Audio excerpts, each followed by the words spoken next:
ана туралы тақпақ.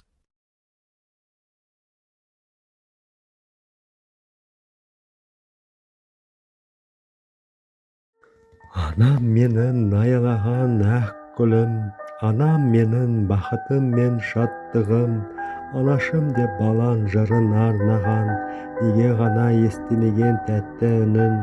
Анам менің өмірдегі тірегім, анам менің кеудемдегі жүрегім. Егер менің қасымда сен болмасаң, бұл өмірде қалай ғана жүремін. Ана дейміз бәріміз де аңқылдап, ана дейді жас сәби де жарқылдап. Ана деген бәйтерегі өмірдің, ана деген алтын қазық, алтын бақ. Ана деген асыл жандар болаттай, ана деген мөлдір жандар бұлақтай. О адамдар, қадірлей біл ананы, жат қылыққа ақыл ойды тонатпай. Мәңгі жарық күн сыйлаған маған, бір адам бар, ол өзіңсің ана. Мейірімге бір өзіңнен қанам, жылуды да жүрегінен алам.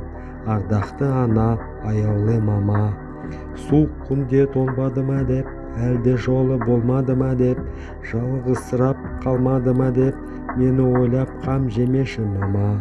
Саған тартқан менің күлгенім, сенің арқан шалқып жүргенім. Қасындамын, әркез біргемін, мен ойлап қам жемеші мама. Мен ойлап қам жемеші ана. Сен қуанса мен бірге қуанам, саған ғана сенемін жұбанам. Аспандағы ай күнімсің маған, баға жетпес байлығымсың ана.